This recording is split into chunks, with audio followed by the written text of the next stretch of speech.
Започваме работа по Tesla модел Y от 2023 година.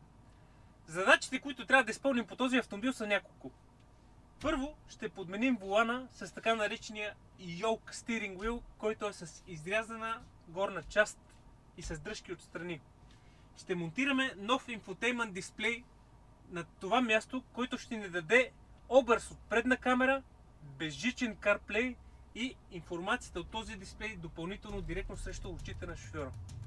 Между задните две седалки ще сложим втори дисплей, който ще ни дава управление на климатик и достъп до апликации като YouTube, Netflix за задните пътници. Да започваме работа!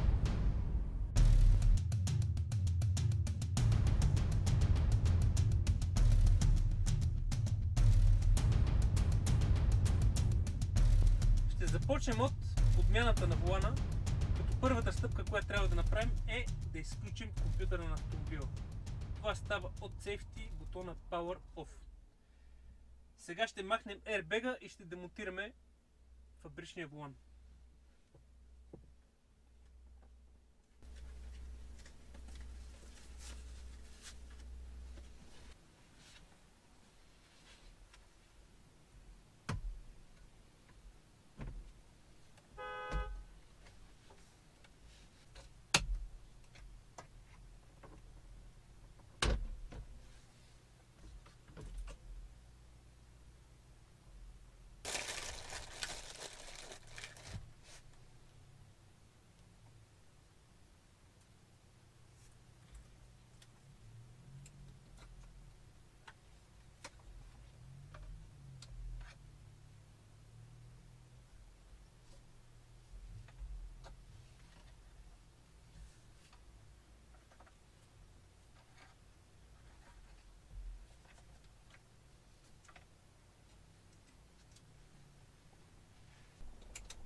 При подмяна на воланите е необходимо да се прехвърли контролния модул, който се намира тук от фабричния волан в новия, в кутийката, която е предоставена от доставчика.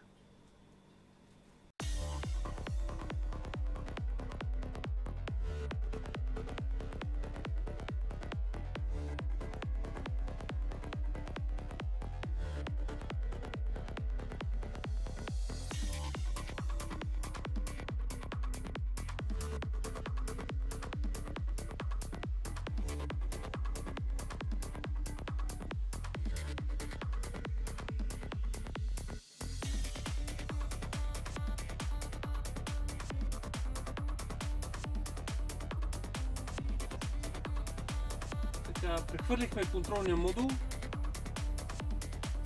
Вече сме на етап да фиксираме новия волан.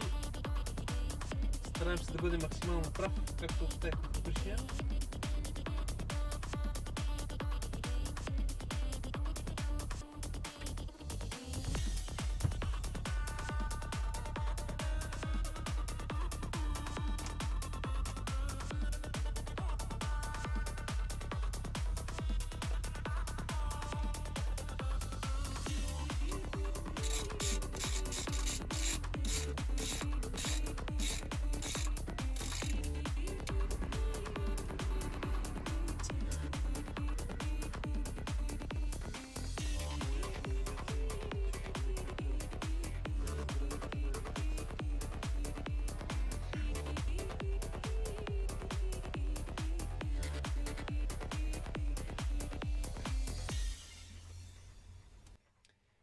Продължаваме с инсталацията на задния дисплей.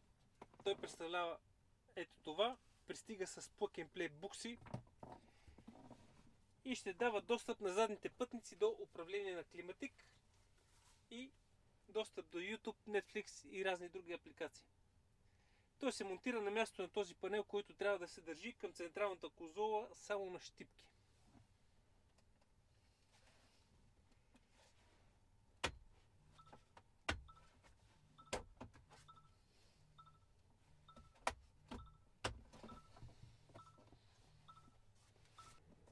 Част от връзките за задния дисплей се правят една преходна букса, която се намира под този капак. Той се сваля посредством подобен тип пластмасов инструмент за отштракване на детайли в автомобил.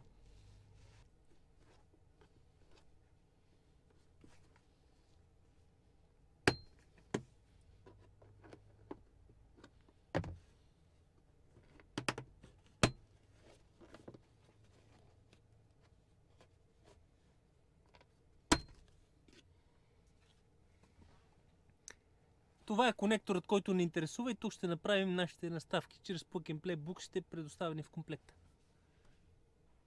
Така, преминаваме към инсталация на самия дисплей. Трябва да свалим преходните букси, които са в комплекта, от мястото, къде ще бъде инсталиран новия дисплей, към преходната букса долу. За целта използваме един от най-полезните инструменти в тази работа – тел, чрез който ще прекараме включения в комплекта кабел.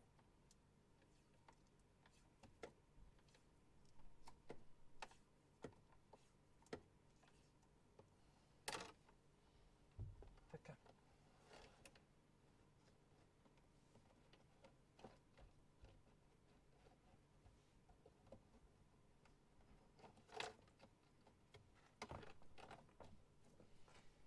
Ето ги преходните букси, те са мъжка и женска, така че да запазим в бъдещата инсталация и да изтеглим необходимите кабели, които ни трябват от нея.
Новият централен дисплей, който ще визуализира предната камера, който също ще ни даде достъп до безжичен CarPlay, YouTube и други апликации, се закрепя на централната конзола, където са въздуховодите. Сега трябва да го напаснем, като първи крак трябва да отговаря на 20-та дупчица от тези процепи, за да изглежда точно срещу волана.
предната камера намери място под предния регистрационен номер на бронята.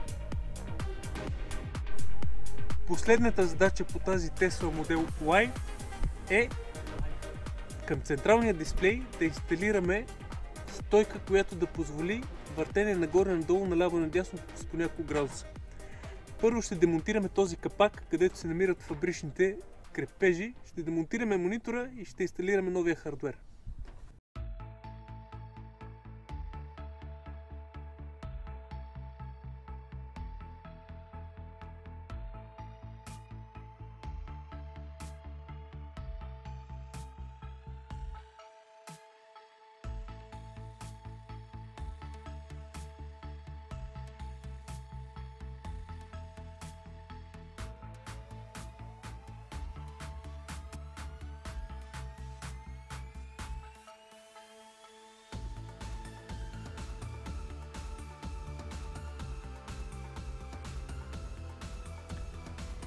Това е финалната визия на новоинсталираните продукти.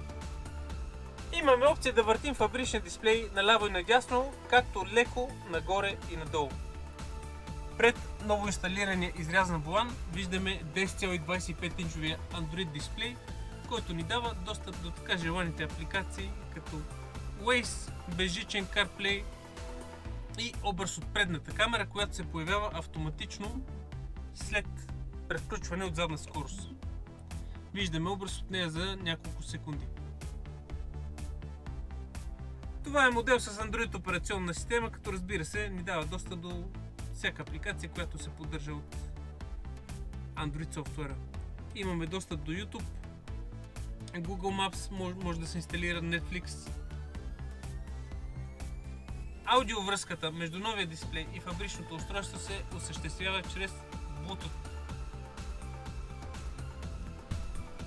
Кратко резюме на това какво предлага задния дисплей. Това е началното меню, което се вижда при първоначално стартиране на екрана. От тук имаме възможност да контролираме позицията на пасажирската седалка. Имаме възможност за контрол на климатик, изчистване на въздуха, подгряване на задните седалки. Това е музикален видеоплеер. Връзката с аудиосистемата на автомобила става чрез Bluetooth. А от тук виждаме списъка с всички апликации, които са на вътрешната памет. Естествено имаме Play Store, откъдето може да инсталираме почти всяка апликация, която е съвместима с Android операционната система.